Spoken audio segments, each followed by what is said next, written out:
You ever notice how loud it's gotten? Not just traffic and talk shows. No. I mean the kind of noise that builds up like dust in your soul. The pressure to decide who you are, how you vote, what you love, and what you reject. And all of it louder than your own breath. That internal screaming we call staying informed, being relevant, belonging. That noise. See, most folks don't realize it, but we've been exiled. Not by war or decree, not from a country, but from a condition, a distraction. Banished from ourselves by a kingdom built on notifications. Now Camus, he wrote about exile. Stories that didn't end in fireworks. They just ended with a kind of an ache, a kind of a stillness, a kind of truth that you only find when you stop needing answers. He wrote about people who lived outside their own skin. He saw it clear. The desert isn't a place. It's a condition. And most of us live there without ever seeing a grain of sand.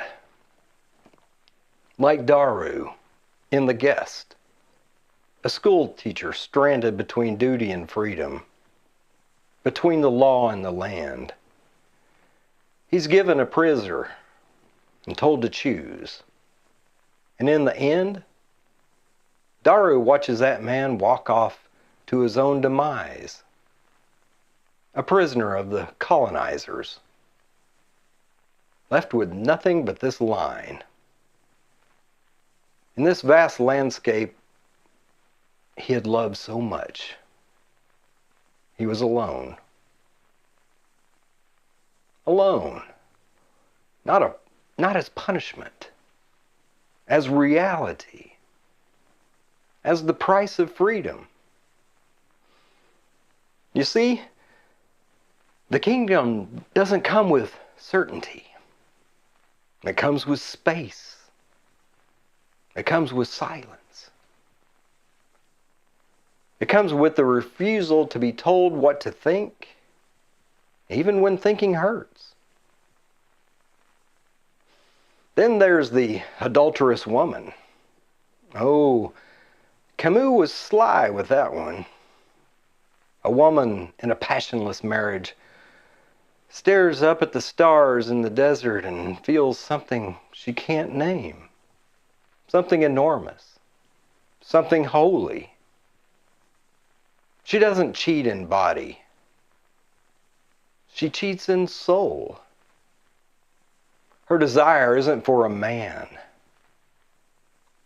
It's for transcendence. As she stands before the vast ruin under the stars, all she can think is, yes, I have been true more than you will ever know. But here's the miracle. Exile is the invitation. It's not punishment. It's prelude. Silence? That's not empty. That's where the real voice lives. Because once you're stripped of the world's voice, you can finally hear your own. The kingdom. It's not in some gated heaven or gold-plated ideal. It doesn't come wrapped in light. It comes when you've walked far enough into the desert that the stars finally look like they're speaking to you. It begins when you unplug. When you walk into the silence and let it teach you something language can't. I've known men who have traveled the world, circled the globe twice, trying to find peace. You know where they found it? Nowhere. And then finally, or as Ram Dass might point out, now here. They stopped running, sat down, got quiet. And in that stillness, the kingdom spoke. Not in words, but in clarity. A sort of a spiritual gravity, Camus called it. Called it absurd. That the universe offers no grand answer.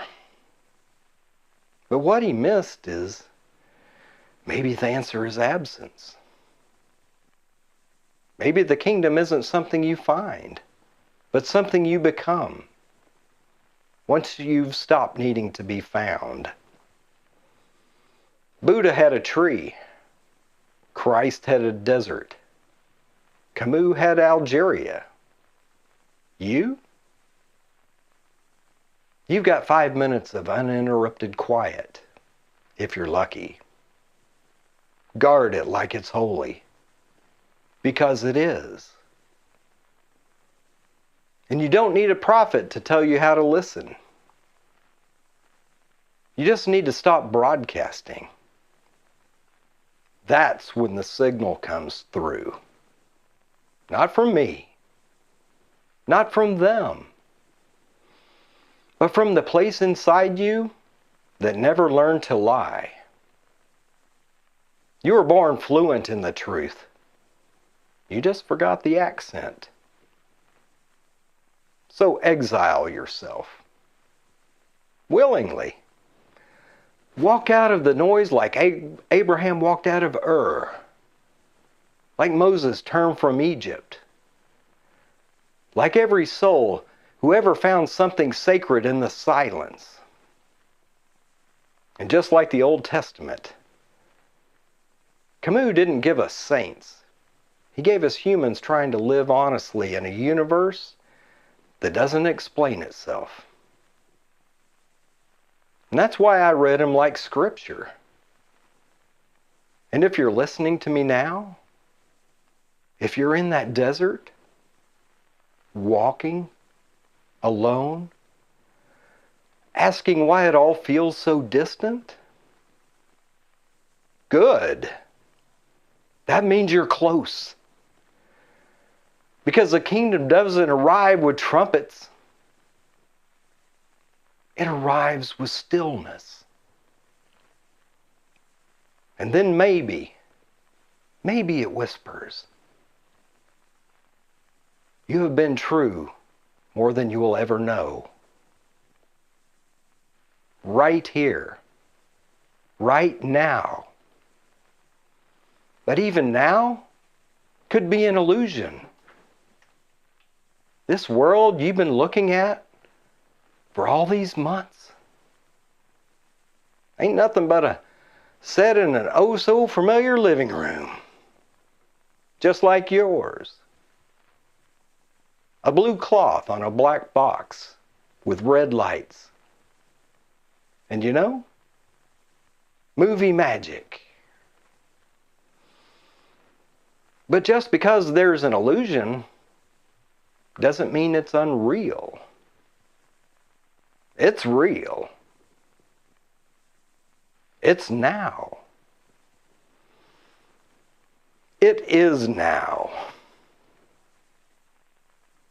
Perichoresis.